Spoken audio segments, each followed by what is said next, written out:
മകൻ ജോസ് കെ മാണിയെ കേന്ദ്രമന്ത്രിയാക്കാനുള്ള KM മാണിയുടെ ശ്രമം കിട്ടാക്കനിയായിരിക്കെ മണ്ണും ചാരി നിന്ന PC ജോർജ് മകൻ ഷോണിനെ പത്തനംതിട്ട ലോക്സഭാ സീറ്റിൽ നിന്നും മത്സരിപ്പിക്കാൻ ഒരുങ്ങുന്നു. NDAയുടെ ഭാഗമായി മത്സരിക്കുന്ന PC ജോർജിന്റെ പാർട്ടിയിൽ നിന്ന് ഷോൺ ജോർജ് MP ആയാൽ സഖ്യകക്ഷി എന്ന നിലയിൽ ഒരു സഹമന്ത്രി സ്ഥാനവും ലഭിച്ചാൽ മാണി ഇത്രയും നാൾ വെള്ളം കോരിയത് വെറുതെയാകും. നിയമസഭയിൽ BJPയുമായി സഹകരിച്ച് പ്രവർത്തിക്കുമെന്ന PC ജോർജിന്റെ പ്രസ്താവനയ്ക്ക് പിന്നാലെ ജോർജിനെ NDAയിലേക്ക് ക്ഷണിക്കാൻ BJPയും തയ്യാറെടുക്കുന്നു.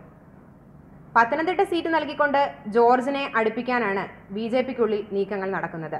ജോർജ് കൂടെയുണ്ടെങ്കിൽ സീറ്റ് പിടിക്കാമെന്ന കണക്കുകൂട്ടലാണ് ഈ നീക്കങ്ങൾക്ക് പിന്നിൽ. പൂഞ്ഞാർ കൂടി ഉൾപ്പെടുന്ന പത്തനംതിട്ട ലോക്സഭാ സീറ്റിൽ ജോർജിന്റെ മകൻ ഷോണിനെ മത്സരിപ്പിക്കാമെന്നാണ് പ്രലോഭനം.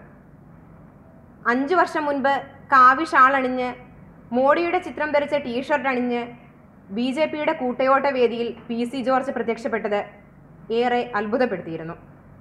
അന്ന് കേരള കോൺഗ്രസ് M വൈസ് ചെയർമാനും UDF ചീഫ് വിപ്പുമായിരുന്നു PC ജോർജ്. അതുകൊണ്ട് തന്നെ ഇപ്പോൾ ജോർജിനെ അടുപ്പിച്ചാൽ ഇരുമുന്നണികളുടെയും ഭാഗമല്ലാത്ത ചിലർ കൂടി ജോർജിന് പിന്നാലെ എത്തുമെന്ന കണക്കുകൂട്ടലുകളും BJPക്കുള്ളിലുണ്ട്. കേരള കോൺഗ്രസ് വിട്ടതോടെ PC ജോർജുമായി കത്തോലിക്ക സഭ അകലം പാലിച്ചു തുടങ്ങിയിരുന്നു. എന്നാൽ ജലന്ധർ ബിഷപ്പ് ഫ്രാങ്കോ മുളക്കളുമായി ബന്ധപ്പെട്ട സംഭവങ്ങളിൽ ഇടപെട്ട ഏക രാഷ്ട്രീയ നേതാവ് PC ജോർജ് ആയിരുന്നു.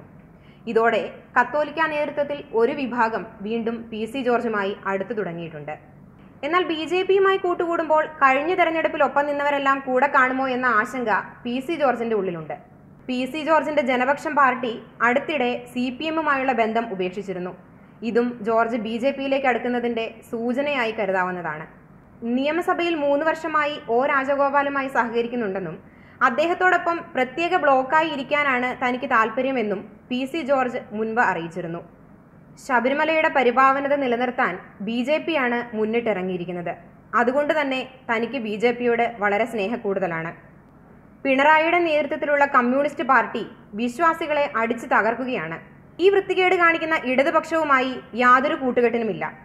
BJPയുമായി നേരത്തെയും സഹകരിച്ചിരുന്നു എന്നും എന്നാൽ ഇപ്പോൾ മാത്രമാണ് അവരുടെ അനുമതി ലഭിച്ചതെന്നും PC ജോർജ് വ്യക്തമാക്കി.